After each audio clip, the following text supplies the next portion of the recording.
Today we're going to be taking a look at the Ultra-Fab Ultra Scissor Jacks. For the 2-pack with crank handle, part number is UF48-979031, and for a single replacement, part number is UF48-979032. They're going to stabilize our camper, keep it from moving around. So it's not so important really during the day. You don't want a lot of movement in your camper, of course, during the day, but as people start to go to sleep, other people stay up a little bit later. As you're getting in and out, you can really disturb that. Your camper is going to move back and forth. Any movement in the front of the camper, we're going to feel in the back of the camper. So by using a properly working set of stabilizer jacks, we can eliminate a lot of that movement. We're going to take a look at the tire intersection. That's the best area where we can kind of see some movement. We'll walk around in the camper before, we'll get our jacks installed, walk around in it after. I think we'll see a pretty big difference. All right, we'll start just by walking in the camper. And remember, no stabilizer jacks at this point. You can kind of see that movement in that shape. And as we get inside, walk towards the back of the camper or towards the front of the camper, you really see there's quite a bit of movement. Now to lower our stabilizers down, we're going to use our jack handle. Now if you get the 2-pack like we said, you're going to have the handle that comes with it. If you're just getting a single for a replacement, it's not going to come with a handle because you probably already have it. Now you'll crank this to the left to lower, and then to the right when you want to raise it back up.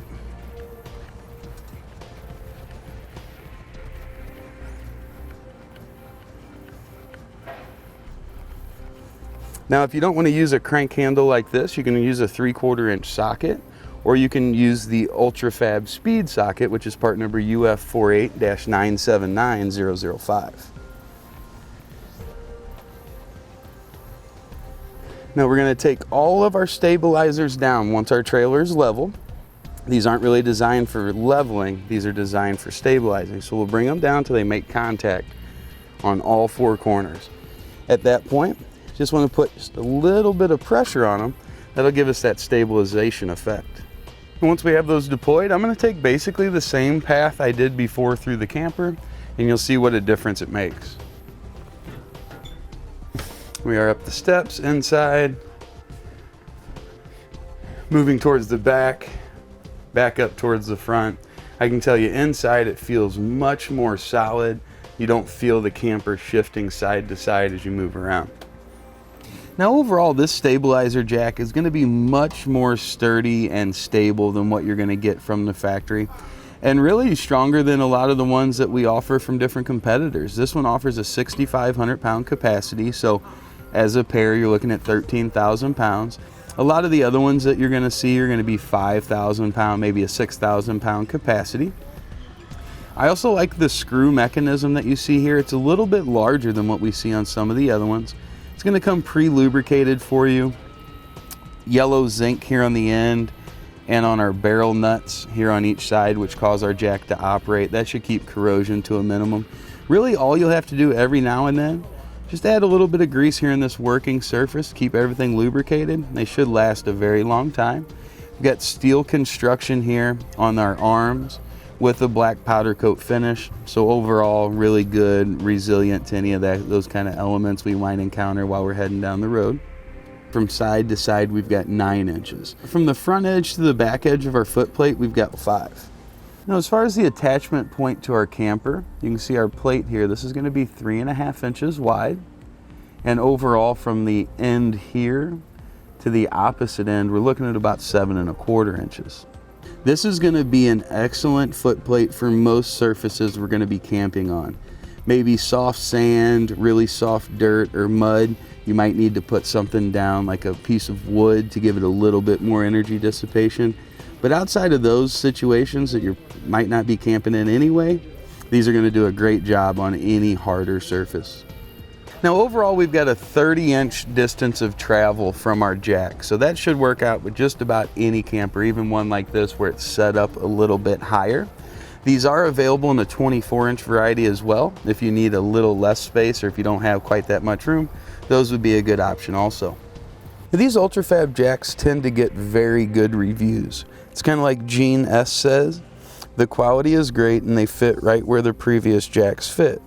The travel trailer feels more stable with the new jacks, and I can now get a little help when minor leveling is required. I should have done this right away, not after coming back from a 7,000-mile trip.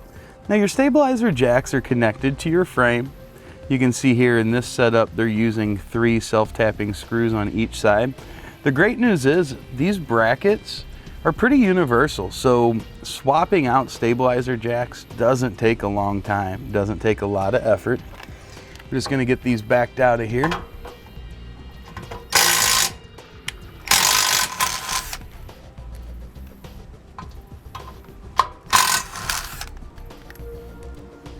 And once we get all of our screws out, we'll be able to get this old one out of the way.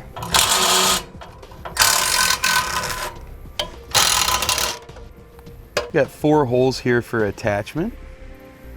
Oftentimes you're going to see self-tapping screws used in this application. This is right up to our bumper beam here.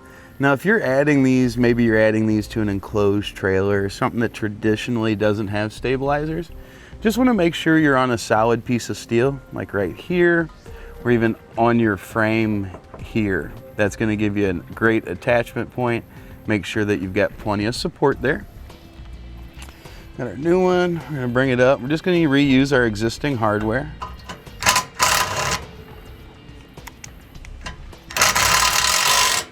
Use one to hold it in place, get our other ones lined up and installed.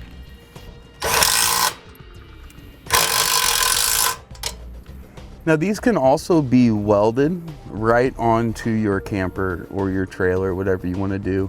So we can have it welded just basically all the way around the seam there. Anywhere we can get a good weld on. These are number 14 self-tapping screws. They also recommend the use of a 3/8 bolt. If you're going to use a 3/8 bolt, definitely use something that's at least a grade 5. And that's going to complete our look at the Ultra-Fab Ultra Scissor Jacks, offering 30 inches of lift and a 6,500 pound capacity.